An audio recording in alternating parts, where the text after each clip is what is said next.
Kasi sabi nga doon, you will forever love each other, lalo na kung maganda yung mga pinagsamahan nyo. Pero yung in love, romantic love, are you still romantically in love with Dorothy?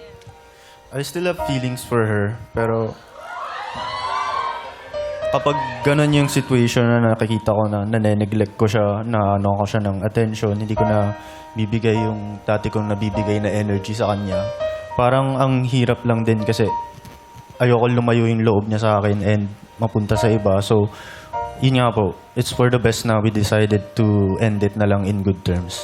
February, March, April, May. 3 months. 3 months, meron ka pang nararamdaman sa kanya. Meron pa In po. love ka pa kahit papano kay Dorothy. Kahit pa paano, yes po. Uy! Kaya unti-unti siya nalungkot eh. Iba. Naku, Dorothy! Tumatawa ka, Dorothy.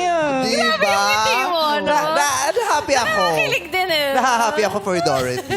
Kasi alam ko yung pakiramdam yung crush mo, tapos hindi ka crush, tapos darating yung panahon, ikaw yung hahabulin niya. Baliktad na. Waging-wagi, di ba, girl? Waging-wagi. Tapos yung natapos ka na, tapos siya hindi ka pa rin tapos. Di ba? Alam niyo dyan. Pero ikaw naman, Dorothy, meron ka ba bang nararamdaman kay Dominic? Kahit konti. Sabihin mo, wala para masakit. Charot! Charot! Charot lang, charot lang. Makaganti lang. Meron ba? Meron. Pauuwi na namin ni 1, 2, 3. Meron pa naman po. Pero, hindi na siya, as a lover, hindi na siya romantic. I care for him. I care for him as a person na I've known for a significant amount of time. Na kahit papano we were friends. So, ayun na lang po. It's just care. Oo. At tinititigan ka niya. Tinititigan. oh. Kinilabutan ako. Tinititigan niya si Dorothy. Sabi niya, sinabi ko man, hindi nag-glow up ka. Tapos ganyan kasi. Sana sinabi ko na lang, pundido ka, hindi ka nag-glow up. Yung ganun. Dorothy is very honest. Oo. I love her honesty. Pero that's life. Masakit man, at least, binibigay niya. Yung sinabi mo nga last time, yung proper goodbye. Yes, di ba? Bago decent goodbye. Tsaka yun na lang ang paghahawakan mo, Dominic. Sinabi niya kanina na kung talagang kayo sa future. Paano hinahawakan yung sinasabi? Hindi, panghahawakan mo sa sarili mo na hahantayin ko to kasi mahal ko. Gaganyan siya? Oo. Kasi para mag-glow. Pahawakan mo yan. Pag ginawa ko na mag-glow. Oo. Ay, pero sinabi niya yun, yung kaya pa ba natin? Ganyan, ganyan. Anong sinagot mo, Dominic? Nung una po nag-hesitate ako kasi I really wanted to make it work. Oh, tapos anong sinagot mo? Kasi siya naalala niya, pang sinabi niya, kaya pa ba natin? Anong sinagot mo? Oo, jumbo hotdog. Kaya mo ba ito? Kaya mo ba ito? Kaya mo ba ito? Pumanta eh. Jumbo Gumano siya sa walls. hotdog. Kaya mo ba ito? Gumano sa Intramuros. Oh. Jumbo hotdog. Kaya mo ba to? Kaya mo ba to?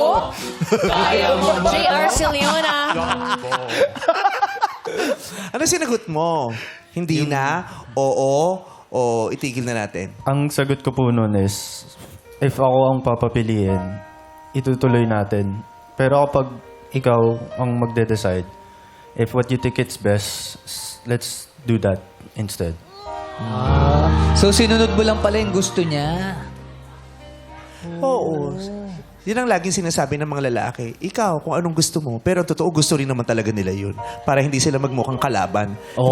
Hindi magmukhang sa inyo naman talaga galing yung dahilan kung ba tayo naghihiwalay. Diba? Para nasa amin yung guilt.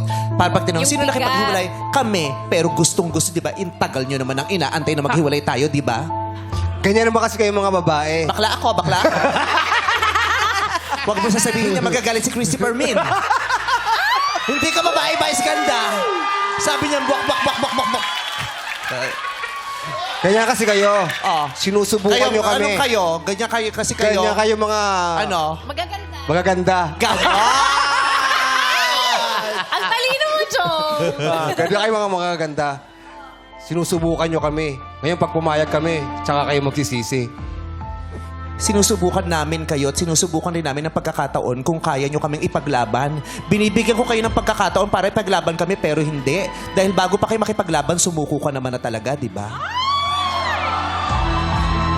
Huwag nga kayo mag-react na kala nyo may kinalaman kayo sa relasyon. Yun ang mahirap sa inyo, relasyon namin pero marami kayong reaction. Bakit? May ambag ba kayo? Noong mga panahon na tumatawa kami, nakitawa ba kayo? Mga panahon na nasasaktan Baba! kami, umiyak ba kayo kasama namin? Dapat ba? Hindi. Pero Tama. ngayon, lahat kayo may opinion. Tama na yan! Ha? Huwag na kayo mag-away! Kumain na kayo. Ito na yung dessert. Hindi namin kailangan ng dessert. Kainin mo ang saging. Bananas. Sandali lang! Tinanong mo ba ako kung kaya ko ba yan? Kaya mo to ba? Kaya mo ba to? Kaya mo ba ito? Ano? Kaya mo ba to? Kakayanin ko. Para sa'yo. But I care for you. Ganda.